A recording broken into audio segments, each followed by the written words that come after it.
Hey there everyone, welcome back to our YouTube lesson for advanced flute players. This lesson is for you if you're playing in the green book or the purple book. Hopefully you guys have been watching the videos up until now where we've been working on a lot of extra advanced flute techniques, catching up the purple book players to the green book level and trying to accelerate the green book class a little bit further in the book.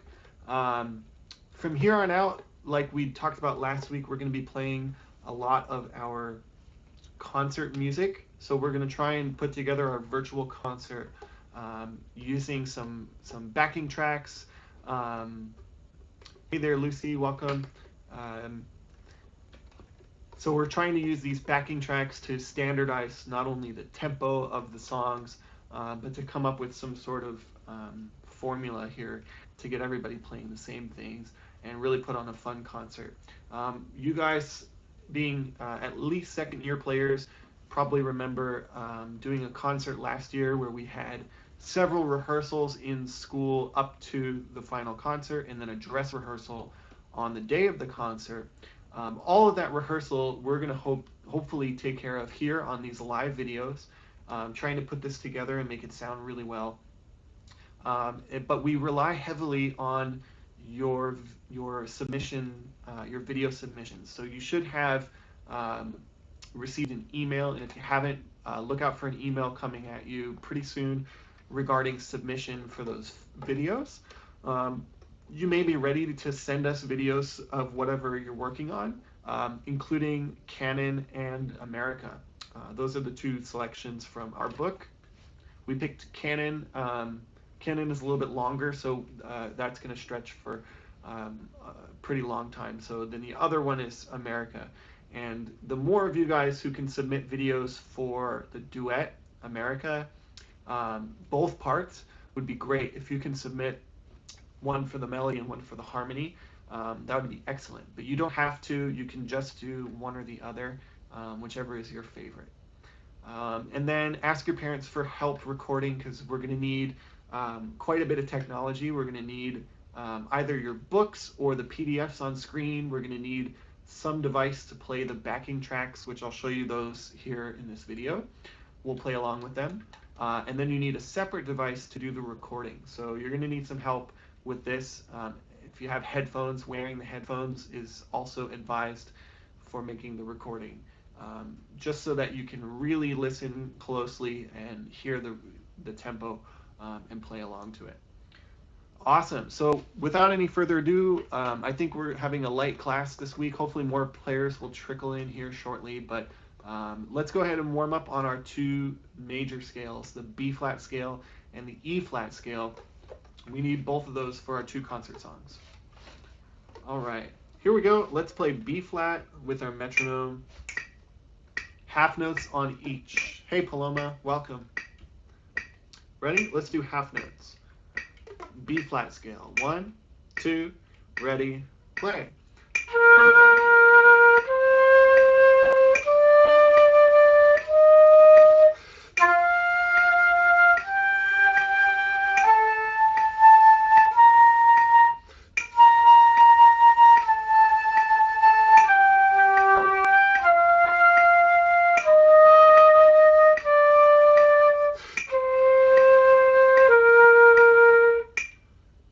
Great. So that scale we've been working on for a long time now. I wouldn't be surprised if you said, hey, that's really easy. Let's actually try that scale one more time as quarter notes, and then we'll do it once through as eighth notes. I'm hoping that you guys know this scale so well that this will be a breeze for you. Okay, so now let's do quarter notes. 1, 2, B flat, and.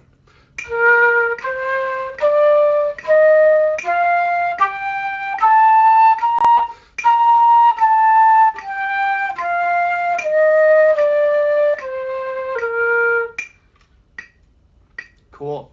And now we'll do it as eighth notes, which is twice as fast. So we need 2 beats per click. It'll be 1 and 2 and 3 and 4 and 1, 2, ready, set, go.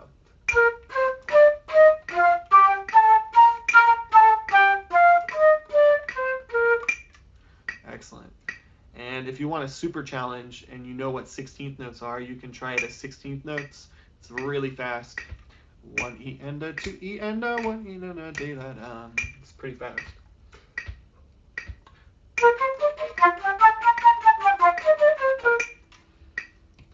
Cool. And that was at 75 beats per minute. In case you guys have a metronome at home, there's my metronome click, 75 beats per minute. Sorry, it's a little blurry. All right, let's do our E flat scale. E flat scale, so 3 flats, B flat, E flat, and A flat. Half notes, please. Ready? 1, 2, ready, play.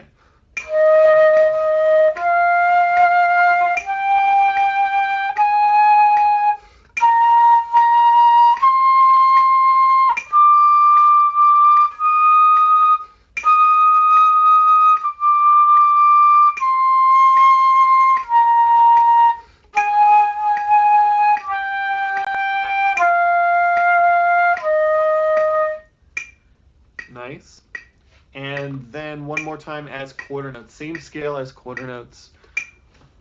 Ready? E flat as quarter notes. 1, 2, ready, play.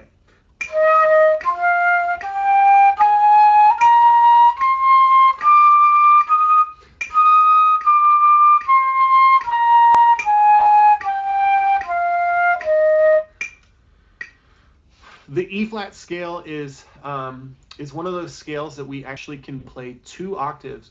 So I don't know if you guys have tried, but you can play the E flat scale down low by taking our E flat, middle E flat, put down your first finger, and remember to say 2 to get that note to go down nice and low. So we can actually play that scale 2 octaves.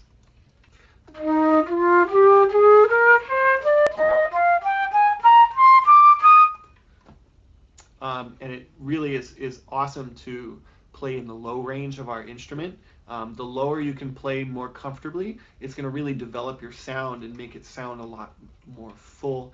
Playing low notes really helps the high notes. It's a weird thing to think about, but on flute and other woodwind instruments, it's just the way it goes. Play some low notes.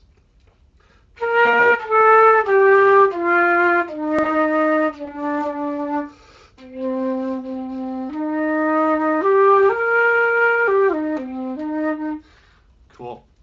So definitely try and reach down into the low range of your instrument. All right, let me pull up Canon. So if I'm your teacher at school, which I think for a lot of you guys I am, we've done Canon quite a bit in class. What's the lowest note possible on flute? Good question. Your lowest note is going to be low C, unless you have a very high-end professional flute that has a low B, and you can actually play 1 extra note. But that's all the keys down. You actually move your pinky to cover these low notes here, just like that, so you can see. So if you want to try low C, I was playing it. It's pretty low on your flute. There's actually 1 note lower if you have a really a more expensive instrument too. Awesome. So again, with Canon in B flat, we're in the scale that we played at the beginning, B flat concert. We've done this before in school, but never with the recording. So I actually have a recording for you guys. It's in the description of the video. We're going to play with it today, but I do want to tell you quickly a little bit about how this will work. You'll hear the recording go through the entire canon as a 4-part round. So that means there are 4 different players, each waiting for their turn. The very first player is the piano. So if I play the recording, you'll hear some clicks, and then the piano comes in. And as with any round, we always wait for the player to get to the next line or to a determined space before we come in. So now you hear flutes. Piano's on line 2. So this would be a 2-part round. Third part is clarinets. So clarinets are on part 1. Flutes are on 2 now, and piano's on 3. Then the saxophones come in on line 1. So line 1 saxophones. Clarinets are on line 2, flutes are on line 3, pianos on line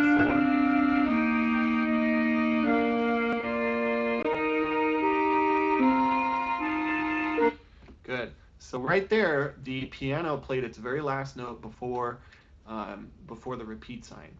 That means the piano is going to go back up and play the beginning and play all 4 lines again. And when they get back to the repeat, it's broken and they can go on to the next note. Paloma says, you used to be number 1. Yeah, when we play this in school, we usually have the flutes play number 1. We're just going to try it for fun here on the live stream. We're going to try it as the second part. So we're going to wait for the piano to play, and then we're going to join in with the flute in the recording, who comes in second. Now, like I said, the piano goes back and plays the whole thing again, and whoever comes in first has more music to play. So they're actually playing all 4 lines twice, plus 1 extra note the next measure. And if I were to rewrite this, which may be something I might do, I would make that very last note. Yes, we are going to do a round just after a quick explanation. So I would make that very last note right here that only the piano plays. I would actually make that another line, because if you look at each line, every single line has 4 measures in it. 1, 2, 3, 4 in the first line, 4 in line 2, 4 in line 3, and 4 in line 4, plus the extra note. What that means is whoever's playing first is essentially going to the next line and playing other than the link, yeah. Okay, Lucy's asking, other than the link down below, is there another way I can find the track? No, it's only available in that link in the Google Drive folder. So I would bookmark that, or just remember to come back to the video. You can play along, when we play the track here on the video, you can always play along with the video, which has the track being played. We're going to do it here in just a second, so we get a practice run. But anyway, you guys, so we have to remember where we are in relation to the first person. So being that we're going to wait for the first player to get to line 2, that means we're going to be 1 line behind them. So if the piano is playing the very last note of the song, where are we playing our very last note? Here are a couple options. It's either the first note of any of these lines. If we're 1 line behind the piano part, where are we going to be? So you guys let me know in the chat what you think the answer is. Are we playing the very first note of line 1, the very first note of line 2, the first note of line 3, the first note of line 4, as the final note of the entire round after we've repeated it, and the piano player has made its way through the repeat sign to the very last note? What are we playing? And we're the second part of the round. Lucy says we're playing the first note of line 3. That is incorrect. So remember, we're 1 line behind them. When we're playing the first note of line 3, the piano is playing the first note of line 4. That means they haven't gotten to the very last note yet. And again, if I were to rewrite this, I would actually put that last note on a separate line, so it makes even clearer sense that, yes, you're right, we're playing the first note of line 4, because the piano has already played line 4 and they go technically to line 5. We're playing line 3, and then we go to line 4. So 2 is incorrect, and 1 is actually a trick answer, because nobody, even if you're playing a 4-part round, nobody is playing line 1. Alto saxophones come in on line 1 when the piano's on line 4. So when piano gets to the end of line 4, saxophones are at the end of line 1. That means nobody's playing the first note of line 1. We're either playing the first note of line 2, 3, 4, or the last note of the whole song. So hopefully that makes sense. Let's give it a try, and I'll prove that that's the case here. We're going to let the piano play an entire line by itself before we come in on line 1 when the piano's on line 2. Here we go.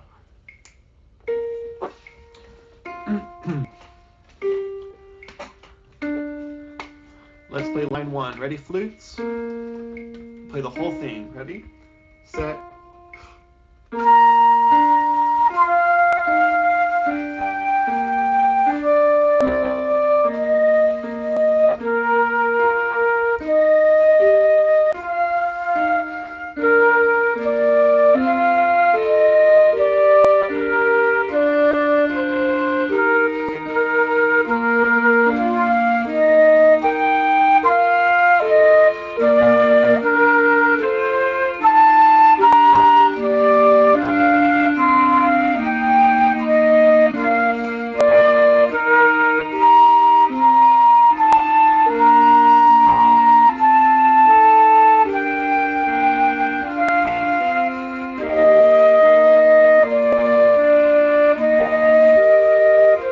Beginning.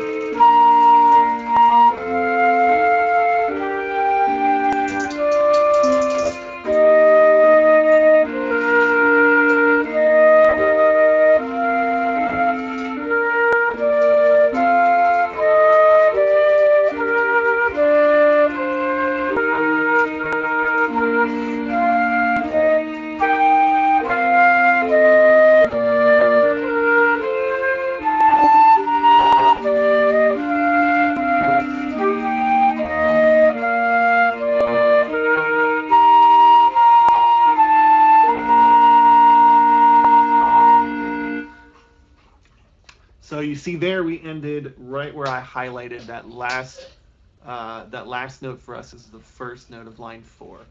And that's if we're playing a 2-part round. So just be aware of that, you guys.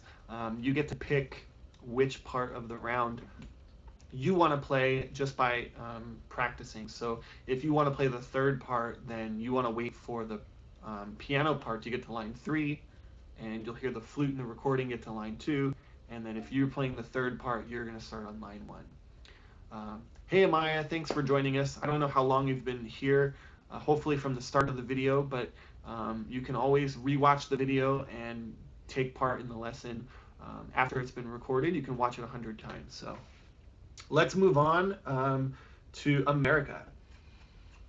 Last week we did this one separately where I played one part and asked you to play the other.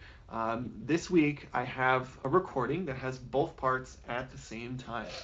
So what's really interesting about America, if you're playing a duet with somebody live, they're playing one part and you're playing another part. So you're kind of going off of their rhythm. But when the rhythm is different, that's actually really challenging. So you have to kind of really be listening intently and know your part really well. We talked about last week, there's one really, there's a different rhythm in one specific part of the harmony and the melody part. That's line 3, measure 1 of both parts.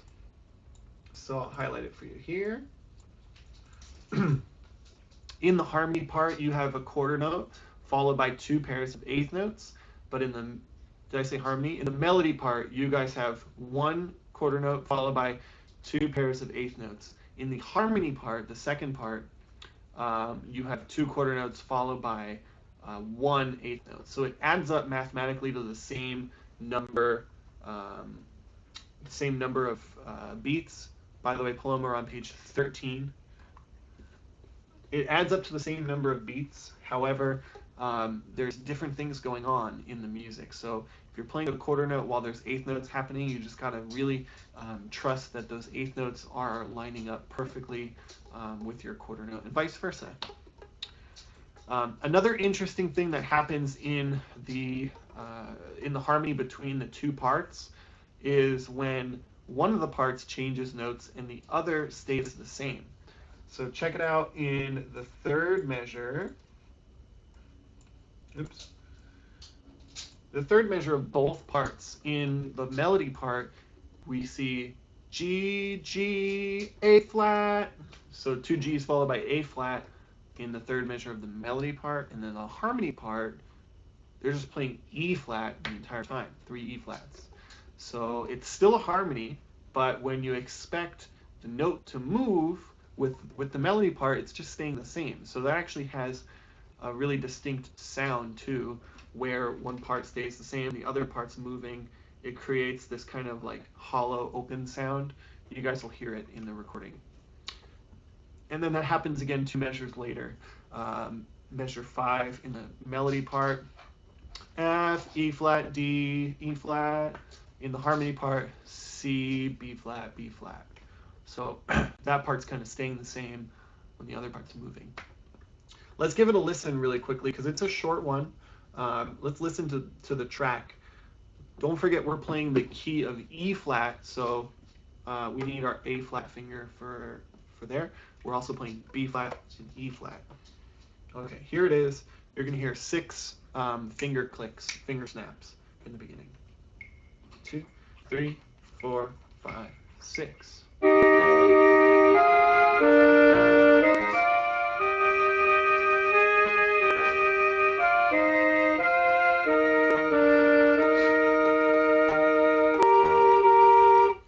Okay. Since we're running out of time here, I just want to play through each part. Let's go ahead and play the melody part with the recording. Ready? So 6 clicks and then we're in. Ready? Here we go.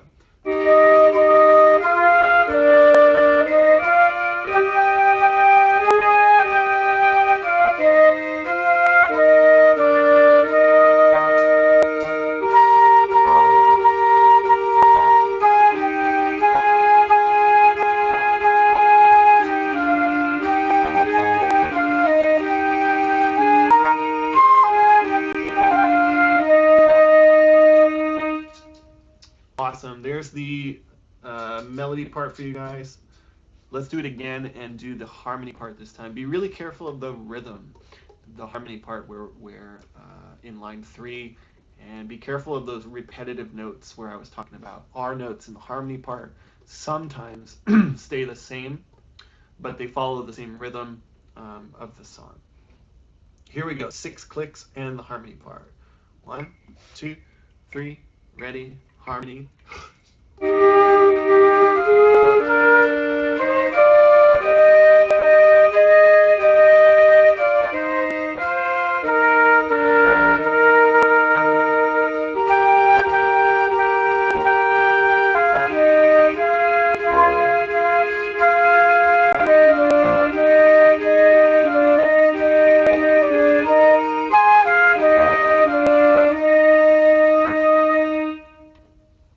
And I think the coolest part of the entire song is the very last note, because the entire time we're playing some kind of harmony, but then the very last note we kind of all merge onto the E flat and play the same note. And when we do this right, if everybody plays in tune, they play the same note. It's really cool because the whole time we're playing the harmony, and all of a sudden merges into one note, and it sounds like one giant flute is playing one note. It's a really cool thing. Now, if you guys are in the more advanced class, because we kind of combined the Green Book class, the orchestra kids, and the Real Book class, there's some more music for you if you want some extra challenge. There's going to be a special piece by a composer name his name is Gustav Holst. He wrote a series of music for every planet called The Planets. You guys may have heard of a few of them used in movies. Maybe not by name, but I'm sure when you hear them, you're going to say, "Oh, I recognize that from some movie." Really popular to use in films. So this one is from Jupiter from the Planets, and it's a really pretty piece.